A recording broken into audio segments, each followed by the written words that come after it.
Le 19 août 1942, jungle dense près de la pointe Tiu, Guadalcanal. Le sous-lieutenant Genjiro Imi de la 8e compagnie indépendante anti-char nota dans son journal des observations qui capturèrent le choc ressenti par de nombreux soldats japonais à la rencontre des forces américaines.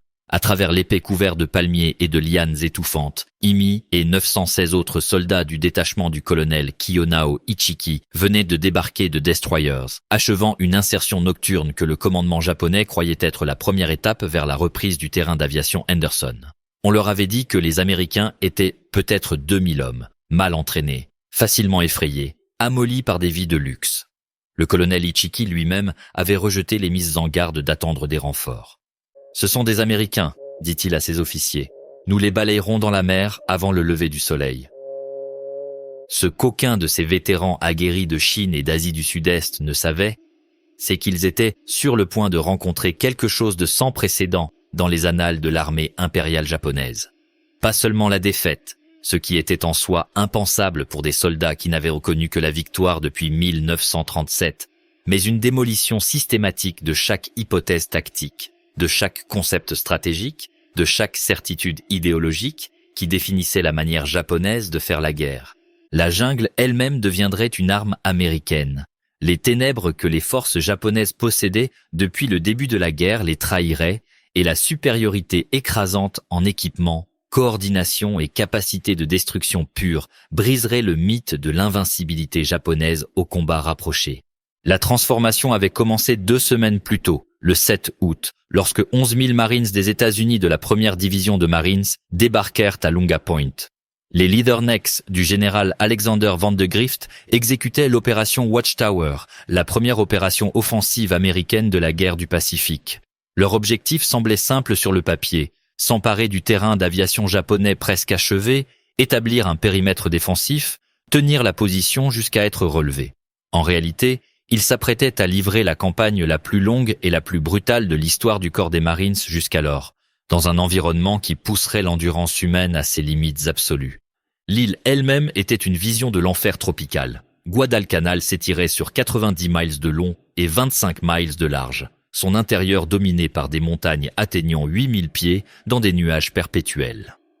La plaine côtière où se trouvait Henderson Field était une bande d'herbes de kunai, de marécages et de jungle, si épaisse que la visibilité tombait à quelques mètres. La chaleur était suffocante, l'humidité ne descendant jamais en dessous de 90%. Les moustiques formaient des nuages si denses que les hommes les inhalaient. Les rivières et ruisseaux, qui semblaient clairs et invitants, sur les photographies de reconnaissance, grouillaient de parasites et de maladies. Le paludisme, la dengue, la dysenterie et les ulcères tropicaux finiraient par handicaper plus d'hommes que l'action ennemie. Mais ce premier matin, les Marines trouvèrent le terrain d'aviation presque sans défense. Les 2200 ouvriers japonais de construction et 600 soldats de la marine s'enfuirent dans la jungle, abandonnant équipement, approvisionnement et, plus critique, le terrain d'aviation lui-même.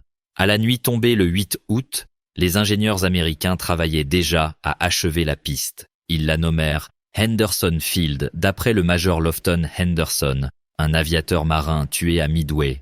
En quelques jours, les premiers avions atterriraient et l'île deviendrait la base de ce que l'histoire retiendrait comme la Cactus Air Force. La réponse japonaise fut rapide et catastrophique pour les forces navales américaines. Dans la nuit du 9 août, le vice-amiral Gunichi Mikawa mena 7 croiseurs et un destroyer à travers l'obscurité dans une attaque surprise brillante. La bataille de l'île de Savo devint la pire défaite de l'histoire de l'US Navy. 4 croiseurs lourds, l'USS Quincy, l'USS Vincennes, l'USS Astoria et le HMAS Canberra furent envoyés par le fond en moins d'1 heure. Plus de 1000 marins moururent dans les eaux en flammes. Les forces navales alliées survivantes se retirèrent, emportant avec elles la plupart des approvisionnements qui n'avaient pas encore été déchargés. Les Marines étaient coincés, coupés, faisant face à un ennemi renforcé avec à peine la moitié de leur équipement et de leur nourriture. Ce que le haut commandement japonais ne parvint pas à saisir en ces premiers jours d'août, c'est que Henderson Field était devenu la clé de tout. Le contrôle du terrain d'aviation signifiait le contrôle des mers environnantes pendant les heures de jour. Les avions opérant depuis Henderson pouvaient frapper tout navire japonais dans un rayon de 200 miles. Ce seul fait dicterait toute la nature de la campagne. Les Japonais pouvaient posséder la nuit, envoyant des troupes et des approvisionnements à bord de destroyers rapides lors de trajets devenus connus sous le nom de Tokyo Express. Mais à l'aube, les avions américains régnaient dans le ciel. La situation stratégique exigeait que le Japon reprenne Henderson Field immédiatement, avant que les Américains ne puissent fortifier leur position. Le quartier général impérial confia la tâche au lieutenant-général Harukichi Hyakutake de la 17e armée, basé à Rabaul. Hyakutake n'avait que des forces limitées disponibles. La 35e brigade d'infanterie du major-général Kiyotake Kawaguchi était à Palau. Le 4e régiment d'infanterie était aux Philippines. L'unité la plus proche était le 28e régiment d'infanterie du colonel Ichiki, qui avait été stationné près de Guam. Initialement prévu pour l'opération sur Midway, qui avait été annulée après le désastre naval de juin. Le colonel Kiyonao Ichiki était un instructeur de l'école d'infanterie, avec une réputation de tacticien de premier ordre. Il était également connu pour être impulsif et avoir une confiance suprême dans l'esprit combatif japonais face au matériel américain. Avant de quitter Truk pour Guadalcanal, Ichiki reçut l'ordre clair d'attendre le reste de son régiment avant de tenter de reprendre le terrain d'aviation. Mais Ichiki avait très peu de respect pour les soldats américains. Il avait étudié des rapports de Chine, des Philippines, de partout où les forces japonaises avaient rencontré des troupes occidentales. Elles manquaient de discipline. Elles craquaient sous la pression. Elles ne pouvaient rivaliser avec les guerriers japonais au combat rapproché. Dans la nuit du 18 août, 6 destroyers délivrèrent 917 hommes du premier élément d'Ichiki à la pointe Tiu, à 15 miles à l'est du périmètre américain. Le débarquement se passa bien, non détecté par les forces américaines. Ichiki envoya immédiatement des patrouilles de reconnaissance pour évaluer la force ennemie et les positions défensives. Ce fut une décision tactique routinière qui s'avérerait fatale. Le 19 août, une patrouille de la compagnie A, 1er bataillon, 1er Marines, sous les ordres du capitaine Charles Brush, se déplaçait le long de la piste côtière vers la pointe Collie lorsqu'ils repérèrent des soldats japonais. Les deux forces entrèrent en collision dans une brève et vicieuse fusillade. Les Marines tuèrent 31 soldats japonais et capturèrent des documents qui révélaient la présence d'une force ennemie significative dans la région. Plus important encore, les papiers capturés montrèrent que les Japonais sous-estimaient gravement la force américaine. Le capitaine Brush retourna en vitesse au périmètre avec son butin de renseignements. Le général Van de Grift comprit immédiatement ce qui allait arriver. Une attaque japonaise prochaine, probablement de l'Est. Il ordonna au colonel Clifton B. Cates de renforcer les défenses le long du banc de sable à l'embouchure de ce que les Marines appelaient la rivière Tenaru. C'était en fait la rivière Ilu, mais cette mauvaise identification resterait dans tous les comptes rendus ultérieurs. Cates déploya le second bataillon, 1er Marines du lieutenant-colonel Leonard B. Creswell le long de la berge avec des mitrailleuses positionnées pour créer des champs de tir entrelacés à travers le banc de sable. Ce qui se passa ensuite deviendrait l'une des batailles les plus inégales de l'histoire du corps des Marines. Le colonel Ichiki, plutôt que d'attendre des renseignements de sa patrouille perdue ou des renforts, décida d'attaquer immédiatement.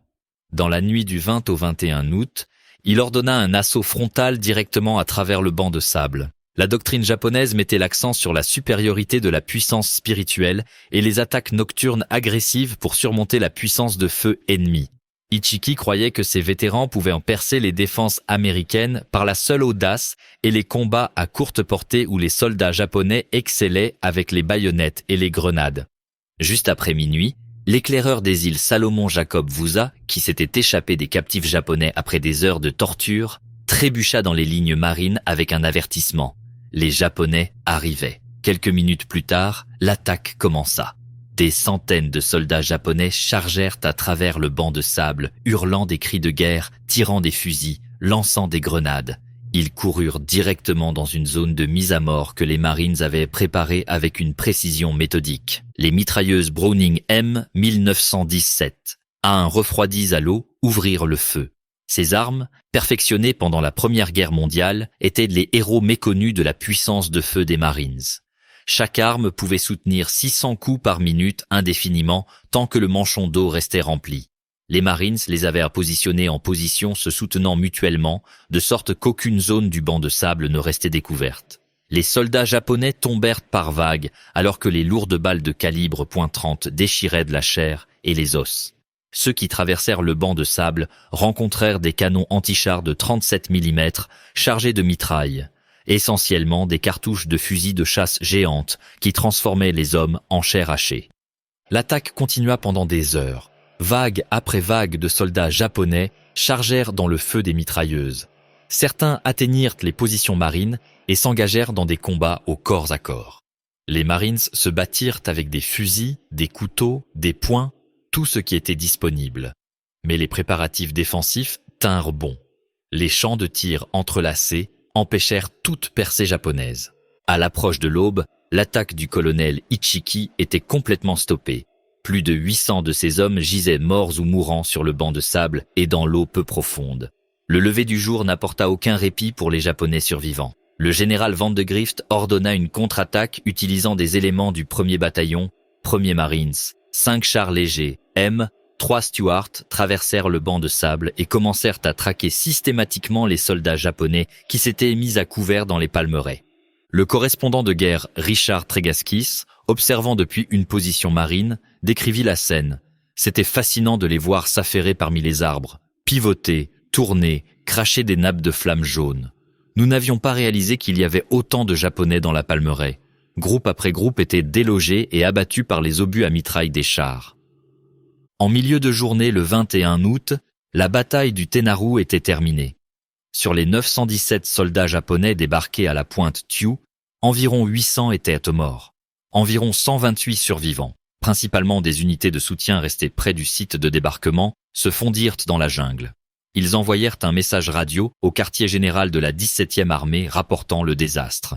Parmi les morts se trouvait le colonel Ichiki lui-même, bien que les récits diffèrent sur sa mort. La version japonaise officielle affirma qu'il brûla les couleurs de son régiment et commit un suicide rituel. Certains témoins insistèrent qu'il mourut en menant une charge finale. Les pertes des Marines s'élevaient à environ 40 tués et blessés. L'impact psychologique sur les soldats japonais survivants fut dévastateur. Des documents capturés et des récits d'après-guerre révélèrent le choc d'apprendre qu'un régiment entier avait été anéanti en une seule nuit. Les Américains n'avaient non pas combattu comme le prédisait la doctrine japonaise. Ils ne paniquèrent pas sous l'attaque nocturne. Ils ne rompirent pas lorsqu'ils étaient chargés par des guerriers hurlants. Au lieu de cela, ils avaient attendu dans des positions préparées, laissé les Japonais entrer dans des zones de mise à mort et les avaient systématiquement détruits avec une puissance de feu concentrée. La révélation la plus dévastatrice vint de l'examen de l'équipement capturé et de l'évaluation du champ de bataille.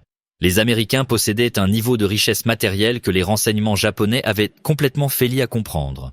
Les mitrailleuses Browning ne s'enrayaient jamais, ne surchauffaient jamais au-delà de leur capacité conçue, ne tombaient jamais en panne par manque d'entretien ou de pièces de rechange inadéquates. Chaque marine semblait porter plus de munitions qu'une escouade japonaise entière.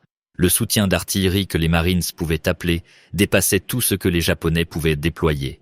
Et la coordination entre l'infanterie, l'artillerie et même les tirs navals des navires au large représentait un système intégré de destruction que les forces japonaises n'avaient jamais rencontré. Quelques jours après le désastre du Tenaru, d'autres forces japonaises étaient déjà en route vers Guadalcanal.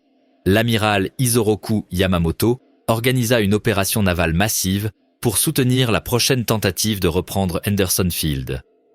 3 navires de transport lent quittèrent Truk le 16 août, transportant les 1400 soldats restants du régiment d'Ichiki, plus 500 marines de la marine.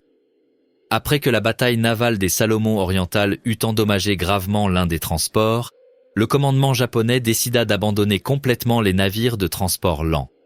Au lieu de cela, ils utiliseraient des destroyers pour ce qui devint connu sous le nom de trajet du Tokyo Express.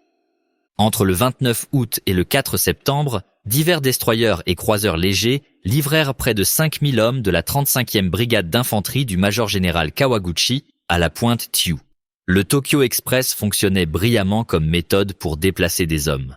Les destroyers pouvaient faire l'aller-retour depuis les îles Shortland jusqu'à Guadalcanal en une seule nuit, minimisant l'exposition aux attaques aériennes américaines. Mais la méthode avait une faiblesse critique. L'équipement lourd ne pouvait pas être transporté de cette façon. Les pièces d'artillerie, les chars, les camions et, plus important, une nourriture et des munitions adéquates devaient être laissés pour compte. Cette réalité logistique condamnerait finalement chaque offensive japonaise sur Guadalcanal. Les soldats arrivaient avec seulement ce qu'ils pouvaient porter. Ils dépendaient de la récolte locale et de quels que soient les approvisionnements qui pouvaient être infiltrés à travers les lignes américaines. À mesure que la campagne avançait, les troupes japonaises se retrouveraient à combattre non seulement contre la puissance de feu américaine, mais contre la famine elle-même. Le général Kawaguchi fixa le 12 septembre comme date pour son assaut sur Henderson Field. Son plan prévoyait une attaque à 3 branches. Une force frapperait de l'ouest le long de la zone côtière. Une seconde force attaquerait du sud, pénétrant à travers la jungle dense pour frapper ce que les renseignements japonais croyaient être le point le plus faible des défenses américaines. Kawaguchi lui-même mènerait l'effort principal du sud, approchant le long d'une crête intérieure qui dominait Henderson Field. Ce que Kawaguchi ne savait pas, c'est que les renseignements marines avaient déjà identifié cette crête comme l'avenue d'approche la plus probable. Le lieutenant-colonel Merritt A. Red Mike Edson, commandant du 1er bataillon de Raiders, effectua un raid sur le village de Tazimboko le 8 septembre et découvrit des dépôts d'approvisionnement massifs, indiquant qu'une grande force japonaise se concentrait dans la région. Edson comprit immédiatement le plan japonais. Il viendrait du sud en utilisant la crête comme route d'approche. Edson demande la permission d'établir une ligne défensive sur la crête elle-même. Le général Van de Grift approuva.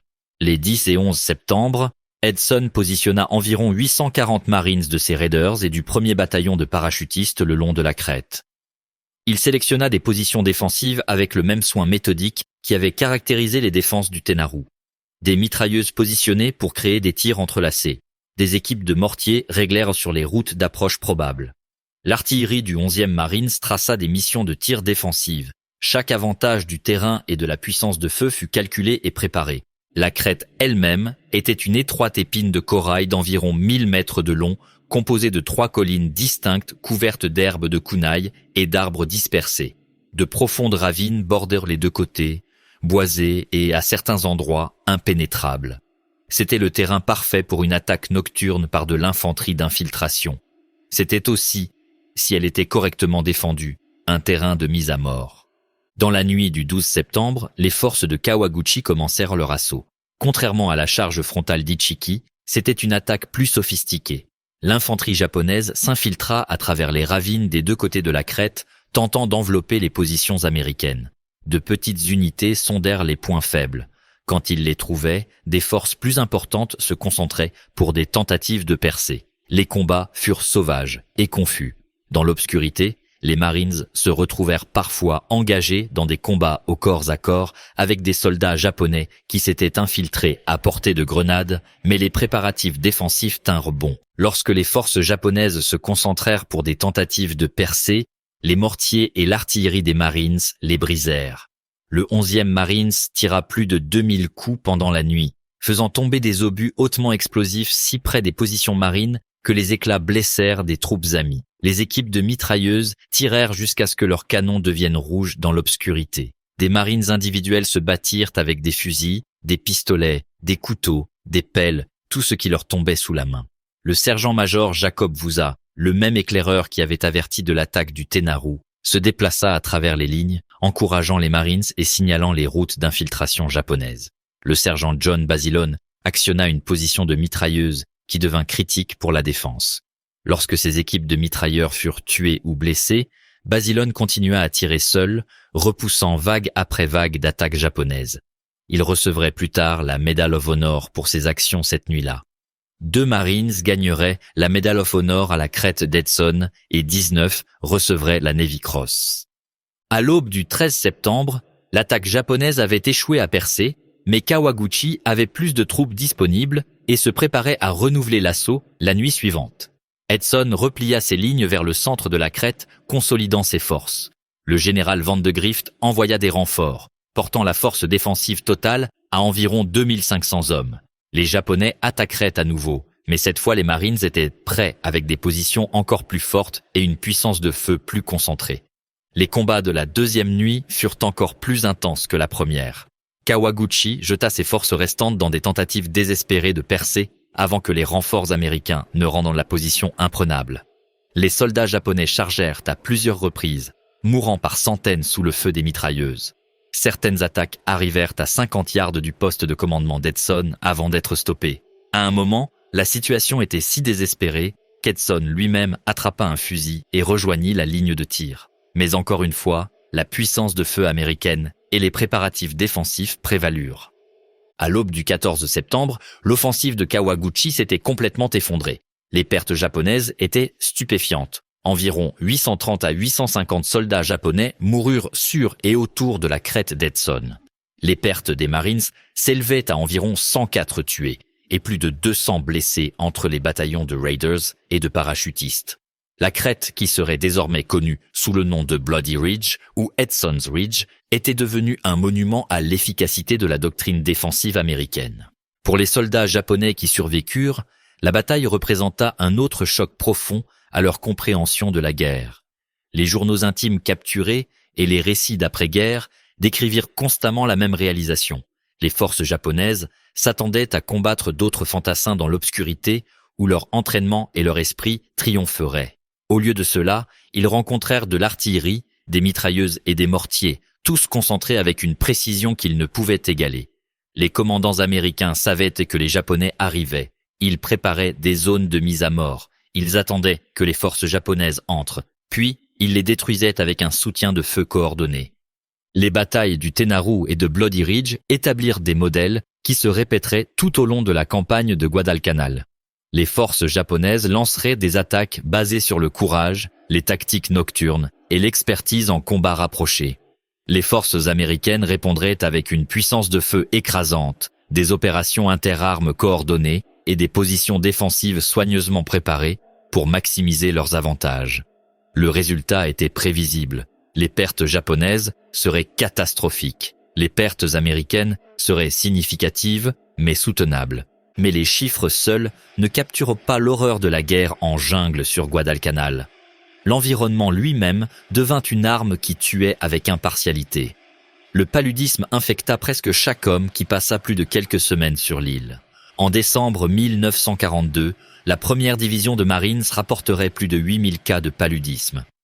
Les maladies tropicales handicapèrent environ les 2/3 de la division. La dysenterie était universelle. Les hommes souffraient d'infections fongiques qui rongèrent la peau. La pourriture de jungle causait des plaies ouvertes qui ne guérissaient jamais dans la chaleur humide. Les problèmes dentaires sans traitement menaient à des abcès dentaires et des infections systémiques. Les Japonais souffrirent encore pire. Leur situation d'approvisionnement signifiait une nourriture inadéquate dès le début. Les soldats étaient censés recevoir des rations de campagne, mais le Tokyo Express pouvait rarement en livrer assez. Les hommes subsistaient sur ce qu'ils pouvaient récolter, complétés par des livraisons occasionnelles de riz qui devaient être étirées de manière impossible. La famine devint un compagnon constant. Les fournitures médicales étaient presque inexistantes. La quinine pour la prévention du paludisme s'épuisa rapidement et ne fut jamais correctement réapprovisionnée. Les soldats blessés mouraient souvent d'infections qui auraient été facilement traitables avec des médicaments appropriés. Les documents japonais capturés plus tard dans la campagne peignirent une image horrifiante des conditions. Un rapport d'un officier médical fin octobre nota que plus de 60% des forces de la 17e armée sur Guadalcanal étaient incapables à cause de la maladie ou de la malnutrition. L'efficacité au combat était tombée à peut-être 30% de l'effectif autorisé. Les soldats mouraient à un rythme de 50 par jour, la plupart de famine et de maladie plutôt que de blessures de combat. Les navires de ravitaillement américains, protégés par les avions de Henderson Field pendant les heures de jour, livraient régulièrement de la nourriture, des munitions, des fournitures médicales et de l'équipement de remplacement. Des pénuries survinrent, particulièrement en août et début septembre, lorsque les défaites navales laissèrent les Marines temporairement coupées, mais celles-ci étaient temporaires. En octobre, le flux d'approvisionnement était devenu fiable. Les Marines mangeaient des rations en boîte qui, bien que peu appétissantes, fournissaient des calories et une nutrition adéquate. Les munitions étaient suffisamment abondantes pour que les mitrailleurs puissent tirer jusqu'à ce que leurs canons s'usent, puis demander des remplacements. Les soins médicaux incluaient des hôpitaux de campagne avec des capacités chirurgicales, du plasma pour les transfusions sanguines, des médicaments à base de soufre pour l'infection et l'évacuation éventuelle des cas graves vers des hôpitaux de l'arrière. La logistique japonaise consistait en ce qui pouvait être transporté sur les ponts des destroyers ou infiltré à travers les lignes américaines. Les soldats apprirent à faire durer une seule boulette de riz toute une journée. Les munitions étaient conservées au point que les ordres restreignaient souvent le tir à seulement quand c'était absolument nécessaire. Les soins médicaux signifiaient un bandage si on avait de la chance, une amputation sans anesthésie si on n'en avait pas, ou la mort si la blessure s'infectait. Les soldats gravement blessés recevaient souvent des grenades et étaient laissés pour compte pour se suicider plutôt que de handicaper leurs unités ou risquer la capture. Fin octobre, les Japonais montèrent leur plus grande offensive de la campagne. Le général Hyakutake vint lui-même à Guadalcanal pour commander personnellement l'opération. Il apporta des éléments de la 2e division, incluant des troupes expérimentées de Chine. Le plan prévoyait des attaques coordonnées de multiples directions avec l'effort principal venant du sud à travers la jungle dense, similaire à l'approche de Bloody Ridge. Cette fois, cependant, les forces japonaises auraient plus d'hommes, une meilleure coordination et un soutien d'artillerie qui avait enfin été livré via des destroyers.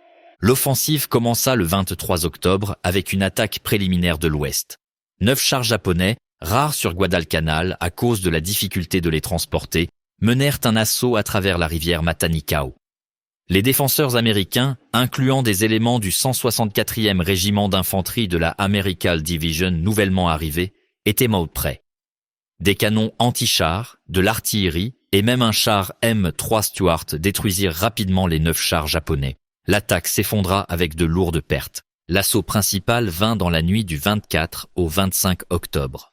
Environ 5600 soldats japonais sous les ordres du major général Yumio Nasu attaquèrent du sud, espérant percer les lignes américaines au sud de Henderson Field. Ils firent face au 1er bataillon, 7e Marines, sous les ordres du lieutenant-colonel Lewis Chesty Puller, renforcés par des éléments du 164e régiment d'infanterie. Les combats cette nuit-là devinrent légendaires dans l'histoire du corps des Marines. Les attaques japonaises vinrent par vagues tout au long de la nuit. Les percées individuelles furent colmatées par des contre-attaques immédiates. Les mitrailleurs tirèrent jusqu'à ce que leurs armes tombent en panne, puis attrapèrent des fusils et continuèrent à se battre. L'artillerie du 11e Marines tira des missions Danger Close qui atterrirent à quelques mètres des positions marines. Au large, le cuirassé USS Washington se tenait prêt à fournir un soutien de tir naval si nécessaire. À un moment critique, un seul bataillon de Marines se tenait entre les forces japonaises et Henderson Field, mais ils ne rompirent pas. Le sergent John Basilone, qui s'était distingué à Bloody Ridge, devint à nouveau critique pour la défense. Lorsque les munitions vinrent à manquer pour sa section de mitrailleuses, Basilone transporta personnellement des munitions sous le feu ennemi pour maintenir ses armes opérationnelles. Il répara des mitrailleuses endommagées sous le feu. Lorsqu'une position de mitrailleuse fut submergée, il attrapa un pistolet .45 et mena une contre-attaque qui restaura la ligne. À l'aube du 25 octobre, l'offensive japonaise avait échoué. Le général Nasu était mort, tué par des tirs de mitrailleuses lors d'une des attaques nocturnes. Plus de 2000 soldats japonais moururent dans la tentative de percer. Les pertes américaines s'élevaient à plusieurs centaines de tués et de blessés, sévères mais soutenables. Octobre 1942 vit également des engagements navals majeurs qui déplacèrent de manière décisive l'équilibre des pouvoirs autour de Guadalcanal. La bataille navale de Guadalcanal, livrée sur 4 jours du 12 au 15 novembre, fut l'une des plus intenses de l'histoire navale. Dans une mêlée nocturne confuse le 13 novembre, des croiseurs et destroyers américains engagèrent une force de bombardement japonaise qui incluait les cuirassés Hiei et Kirishima. Le contre-amiral Daniel J. Callaghan et le contre-amiral Norman Scott, les 2 seuls officiers généraux américains tués dans des engagements de surface de la Seconde Guerre mondiale, moururent dans les combats. Les Américains perdirent 2 croiseurs légers et 4 destroyers. 3 autres destroyers furent endommagés, mais les Japonais perdirent le cuirassé Hiei, désemparé dans l'action nocturne et coulé par des avions le lendemain. Plus important encore, la mission de bombardement échoua. Henderson Field resta opérationnel. Dans la nuit du 14 au 15 novembre, le cuirassé Kirishima tenta un autre bombardement, mais fut intercepté par l'USS Washington et l'USS South Dakota. Dans une démonstration dévastatrice de tir naval dirigée par radar américain, le Washington plaça 9 obus de 16 pouces dans le Kirishima à des distances où les guetteurs japonais pouvaient à peine voir leur cible. Le Kirishima coula avec de lourdes pertes humaines. Peut-être plus significativement, les avions et navires de surface américains détruisirent un convoi japonais tentant de débarquer la 38e division avec de l'équipement lourd. Sur 11 navires de transport, seulement 4 atteignirent Guadalcanal, et ceux-ci furent détruits par des avions et de l'artillerie avant qu'ils ne puissent complètement décharger. Les pertes japonaises du convoi dépassèrent 5000 hommes. Ce fut la dernière tentative sérieuse de renforcer Guadalcanal avec une grande force terrestre correctement équipée. Pour les troupes japonaises déjà sur l'île, novembre marqua le début de la fin. Ils s'attendaient à des renforts et à un réapprovisionnement. Au lieu de cela, ils apprirent que les batailles navales avaient échoué, que les convois étaient détruits, qu'aucune aide supplémentaire n'arrivait. Les rations furent à nouveau réduites. Des hommes déjà affamés furent informés qu'ils devaient survivre avec encore moins. Les fournitures médicales, déjà gravement insuffisantes, devinrent inexistantes. Les malades et les blessés remplirent des hôpitaux de campagne de fortune où les médecins ne pouvaient rien faire d'autre que regarder les hommes mourir. Les journaux intimes japonais capturés de cette période peignirent un tableau d'effondrement lent. Les entrées décrivaient des rations de riz réduites à une boule par jour, des maladies se répandant partout, des corps brûlés quand les soldats en avaient la force, la réalisation qu'aucun ravitaillement supplémentaire n'arrivait, des hommes mangeant de l'herbe et de l'écorce, des morts par plantes vénéneuses, la détérioration des soldats en nombres affamés et désespérés. Décembre apporta le jugement final. Le commandement japonais à Rabaul prit la décision d'évacuer Guadalcanal. Il ne pouvait admettre la défaite publiquement, mais en privé, il reconnaissait que continuer l'opération signifiait la destruction complète de la 17e armée. Environ 11 000 soldats japonais restèrent sur l'île, contre un pic de 36 000. Sur ces 11 000, peut-être 7 000 étaient assez en forme pour marcher. Les autres étaient malades, blessés ou tellement affaiblis par la famine qu'ils pouvaient à peine ramper. L'évacuation, désignée Opération Quai, fut l'une des opérations japonaises les plus réussies de toute la guerre. Utilisant des trajets de destroyers similaires au Tokyo Express, les forces navales japonaises extrairent 10 652 hommes sur 3 nuits début février 1943. Ce fut une réalisation remarquable dans des circonstances difficiles, mais elle ne pouvait masquer l'ampleur de la défaite. Les forces japonaises sur Guadalcanal atteignirent un pic d'environ 36 000 personnels. Sur ce nombre, environ 25 000 à 30 000 moururent, environ 14 800 tués au combat et 10 000 à 15 000 de maladies et de famine. Les pertes américaines furent également sévères mais soutenables. Les Marines et unités de l'armée qui combattirent sur Guadalcanal perdirent environ 1600 tués au combat, 4200 blessés et plusieurs milliers d'autres temporairement handicapés par des maladies tropicales. Mais l'industrie et la main-d'œuvre américaine pouvaient remplacer ces pertes. De nouvelles divisions s'entraînaient déjà. Les navires et avions étaient produits plus vite qu'ils ne pouvaient être perdus. L'initiative stratégique avait définitivement changé de camp.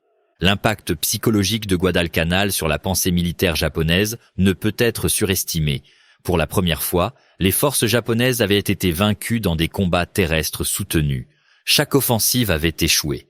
Chaque tentative d'appliquer la doctrine tactique japonaise traditionnelle avait entraîné des pertes catastrophiques. La révélation que les forces américaines n'étaient pas seulement matériellement supérieures, mais aussi tactiquement compétentes, bien dirigées et capables d'endurer des conditions terribles, brisa les hypothèses d'avant-guerre. Les officiers japonais qui survécurent à Guadalcanal et écrivirent plus tard des mémoires ou furent interviewés après la guerre, insistèrent constamment sur plusieurs thèmes. Premièrement, ils avaient complètement sous-estimé les qualités combatives américaines. Deuxièmement, la disparité en équipement et approvisionnement était bien plus grande que les renseignements ne l'avaient suggéré. Troisièmement, la logistique japonaise était fondamentalement inadéquate pour des opérations soutenues contre un ennemi qui contrôlait la mer et les airs. Quatrièmement, la puissance spirituelle et la compétence tactique étaient insuffisantes face à des désavantages systématiques en puissance de feu et en ressources. Les récits d'après-guerre de vétérans japonais révélèrent une évaluation constante. Ils avaient cru être des guerriers supérieurs. Ils s'étaient entraînés plus dur, acceptaient la mort plus facilement, maîtrisaient le combat nocturne et le combat rapproché.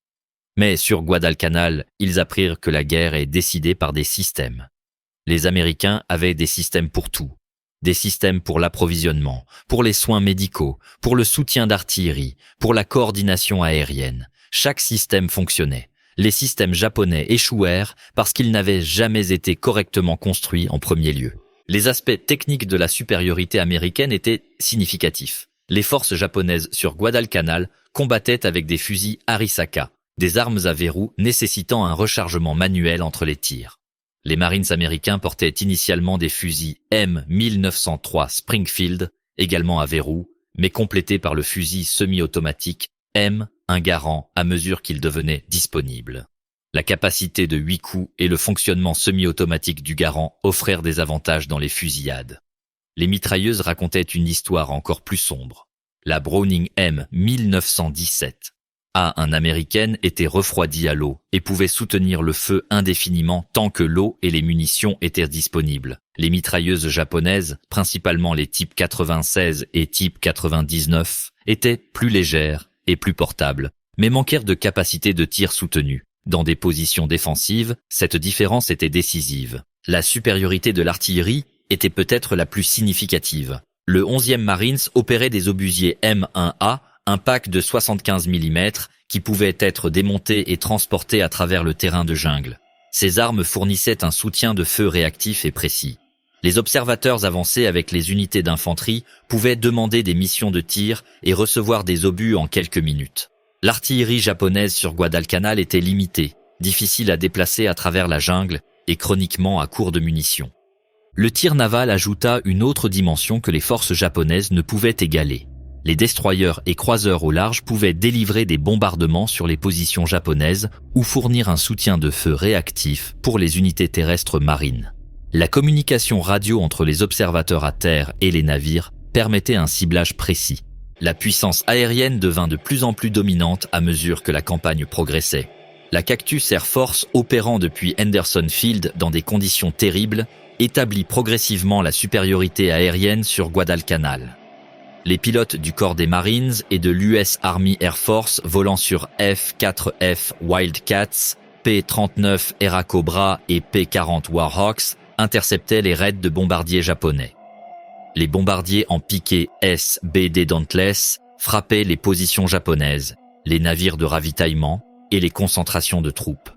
Les forces aériennes japonaises de Rabaul devaient voler aux limites extrêmes de leur rayon d'action, leur laissant un temps minimal sur cible. L'offensive terrestre américaine finale en janvier 1943 démontra à quel point l'équilibre avait changé. Le 14e corps du major général Alexander Patch, incluant maintenant des divisions de Marines et de l'armée, lança des attaques coordonnées qui réduisirent systématiquement les positions japonaises restantes. L'offensive avait un soutien écrasant de l'artillerie, de la puissance aérienne et des tirs navals. La résistance japonaise, bien que déterminée, était entravée par la famine, la maladie et les pénuries de munitions. Le 9 février 1943, des patrouilles américaines découvrirent que les forces japonaises avaient évacué. Le général Patch envoya son fameux message à l'amiral Halsey. Le Tokyo Express n'a plus de terminus sur Guadalcanal. La campagne était terminée. 6 mois de combat avaient abouti à la première grande victoire terrestre américaine contre le Japon. Plus important encore, elle établit des modèles et révéla des vérités qui façonneraient le reste de la guerre du Pacifique. Les leçons que les survivants japonais tirèrent de Guadalcanal furent dévastatrices pour la doctrine militaire d'avant-guerre. Le mythe de la supériorité du guerrier japonais avait été brisé. Le courage individuel et la compétence tactique étaient inadéquats face à des désavantages systématiques. Les attaques nocturnes et le combat rapproché, caractéristiques du succès tactique japonais en Chine, échouèrent contre les positions défensives américaines. L'approvisionnement et la logistique n'étaient pas des préoccupations secondaires, mais des exigences fondamentales pour un combat soutenu. La supériorité aérienne et navale déterminait les issues sur terre. Ces leçons apprises dans le sang et la famine sur Guadalcanal auraient dû réformer fondamentalement la pensée militaire japonaise. Certains officiers reconnurent les implications. Le colonel Masanobu Tsuji, un officier d'état-major qui visita Guadalcanal pendant la campagne, écrivit par la suite que le Japon devait réévaluer complètement sa stratégie. Les Américains, observa-t-il, menaient une guerre industrielle où la production matérielle déterminait les résultats. Le Japon ne pouvait gagner une guerre industrielle contre la capacité productive américaine. Mais la culture militaire japonaise, construite sur des générations de traditions et des victoires récentes, ne pouvait facilement accepter une révision aussi fondamentale. L'explication officielle pour Guadalcanal blâmait des approvisionnements inadéquats, des défaites navales et la force inattendue des défenses américaines. Elle ne reconnaissait pas que la doctrine tactique japonaise elle-même était défectueuse, que toute la conception de la guerre qui avait bien servi le Japon contre la Chine était obsolète face à un adversaire industriel moderne. Les soldats japonais qui survécurent à Guadalcanal et furent plus tard capturés ou qui survécurent à la guerre devinrent les témoins d'une transformation qu'ils n'avaient jamais attendue. Ils étaient entrés dans la campagne en guerriers confiants d'un empire invincible. Ils en sortirent en survivants affamés, rongés par la maladie, d'une défaite catastrophique. Beaucoup décrivirent plus tard Guadalcanal comme le moment où ils comprirent, pour la première fois, que le Japon perdrait la guerre. Le point de vue américain sur Guadalcanal mit l'accent sur des leçons différentes. Pour les Marines et soldats qui y combattirent, la campagne prouva que les forces américaines pouvaient rivaliser avec les troupes japonaises dans la brutalité du combat en jungle. La mythologie de l'invincibilité japonaise était détruite. La doctrine défensive américaine fonctionnait. La coordination interarmes était efficace. Les soldats américains individuels, correctement entraînés et équipés, étaient plus que capables de vaincre les forces japonaises. Mais les Américains apprirent également le respect pour les soldats japonais en tant qu'adversaires durs, déterminés et compétents qui se battraient jusqu'à la mort plutôt que de se rendre. La volonté des forces japonaises de continuer à attaquer face à des chances désespérées, d'endurer la famine plutôt que d'abandonner, de mourir plutôt que de battre en retraite, fit une impression profonde. Le contraste entre les approches des deux camps concernant le bien-être des prisonniers et la reddition illustra des différences culturelles fondamentales. Les forces américaines firent des efforts pour encourager la reddition japonaise, lançant des tracts, diffusant des messages radio, offrant des soins médicaux et de la nourriture aux prisonniers.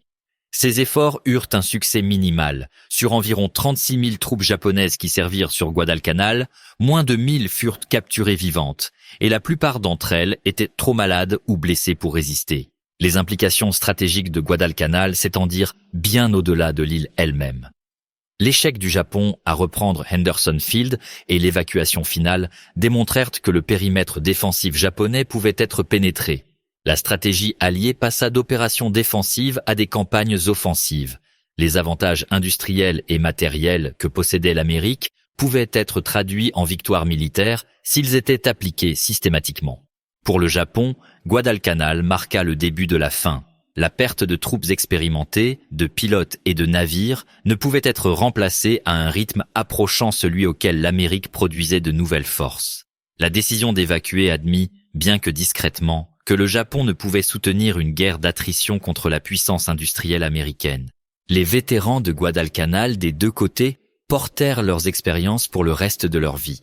Les Marines et soldats américains qui survécurent à la campagne devinrent des cadres pour de nouvelles unités, transmettant des leçons durement acquises sur la guerre en jungle, les tactiques défensives et la coordination interarmes. La première division de Marines, retirée de Guadalcanal en décembre 1942, nécessita des mois de repos et de réhabilitation avant de retourner au combat. Les survivants japonais firent de face à un avenir encore plus sombre. Ceux évacués pendant l'opération Quai furent dispersés dans d'autres unités à travers le Pacifique, portant avec eux le fardeau psychologique de la défaite et la connaissance que les forces américaines étaient bien plus redoutables que la propagande d'avant-guerre ne l'avait suggéré. Beaucoup mouraient dans des batailles ultérieures alors que la position stratégique du Japon continuait à se détériorer. L'île de Guadalcanal elle-même porta les cicatrices de 6 mois de combats intenses pendant des décennies après. Des épaves d'avions, des véhicules détruits, de l'équipement abandonné et des munitions non explosées jonchaient les jungles et les zones côtières. Henderson Field, agrandi et amélioré pendant et après la campagne, servit de base alliée majeure pour les opérations ultérieures dans les Salomon. Pour les historiens militaires et les stratèges, Guadalcanal fournit des études de cas en opérations amphibies, guerre en jungle, logistique, coordination air-sol et intégration de la puissance navale avec les opérations terrestres. La campagne démontra que la guerre moderne exigeait plus que des soldats courageux et des compétences tactiques. Elle exigeait de la capacité industrielle, une logistique efficace, une supériorité technologique et la capacité de soutenir des opérations sur de longues périodes. Le coût humain de Guadalcanal fut stupéfiant des deux côtés. Plus de 7000 militaires américains et japonais moururent dans les batailles navales autour de l'île. Sur terre, les pertes américaines dépassèrent 7000 tués, blessés ou disparus. Les pertes japonaises dépassèrent 30 000, toutes causes confondues. Des milliers d'autres des deux côtés souffrirent de maladies et de conditions qui affecteraient leur santé pour le reste de leur vie. Mais l'importance stratégique justifia en termes militaires le terrible coup. Guadalcanal représenta le point de basculement où les forces alliées passèrent de la défense à l'offensive dans le Pacifique. Il démontra que le Japon pouvait être vaincu dans les combats terrestres. Il établit des modèles de supériorité aérienne et navale qui caractériseraient le reste de la guerre. L'histoire des troupes japonaises rencontrant la guerre en jungle américaine sur Guadalcanal est finalement une histoire sur la collision entre deux approches fondamentalement différentes de la guerre moderne. Un côté croyait en la suprématie de l'esprit guerrier, au courage surmontant les désavantages matériels, aux tactiques produisant la victoire indépendamment des ressources.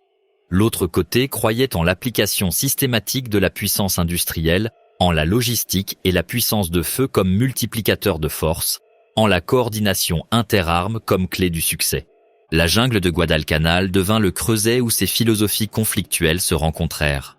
Le résultat, bien qu'il ait fallu 6 mois de combats brutaux pour atteindre sa conclusion inévitable, démontra que le soutien de feu concentré et la logistique, combinés à des tactiques compétentes et des soldats déterminés, créaient une forme de puissance militaire que les forces japonaises ne pouvaient simplement égaler. Pour les soldats japonais qui survécurent à Guadalcanal et vécurent pour raconter leurs histoires, la campagne représenta le moment où la réalité détruisit l'illusion. Ils apprirent que leur entraînement avait été basé sur de fausses hypothèses. Leur tactique avait été conçue pour un type de guerre différent. Leur logistique avait été inadéquate dès le début.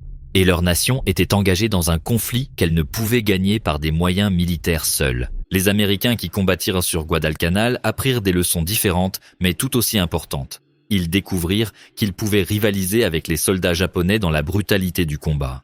Ils prouvèrent que la puissance industrielle américaine pouvait être traduite en victoire militaire. Ils développèrent des tactiques et une doctrine pour la guerre en jungle qui les servirait de bien dans les campagnes ultérieures. Et ils brisèrent le mythe de l'invincibilité japonaise, le remplaçant par une évaluation réaliste d'un ennemi dur, déterminé, mais finalement vaincable. Guadalcanal fut l'endroit où les troupes japonaises furent terrifiées non pas par les soldats américains en tant que combattants individuels, bien qu'ils se soient avérés redoutables, mais par l'application systématique, écrasante et implacable de la puissance de feu et des ressources matérielles que les forces américaines apportaient à chaque engagement. C'était une terreur née non pas de la peur de la mort, que les soldats japonais avaient été entraînés à accepter, mais de la réalisation que le courage et le sacrifice étaient dénués de sens face à un ennemi dont les approvisionnements ne s'épuisaient jamais, dont les blessés recevaient des soins, dont l'artillerie ne cessait jamais de tirer, dont les avions contrôlèrent le ciel et dont la base industrielle pouvait remplacer les pertes plus vite que le combat ne pouvait les infliger. La transformation qui commença lorsque les forces japonaises rencontrèrent pour la première fois la guerre en jungle américaine sur Guadalcanal marqua un changement fondamental dans la guerre du Pacifique. À partir de ce moment, les forces japonaises seraient sur la défensive, menant une bataille perdue d'avance contre un ennemi dont les avantages matériels grandissaient chaque mois. La guerre en jungle de Guadalcanal devint le modèle pour les campagnes futures, prouvant que les forces américaines pouvaient combattre et gagner dans le terrain le plus difficile contre un ennemi déterminé, à condition d'avoir une logistique adéquate, une coordination efficace et une puissance de feu écrasante.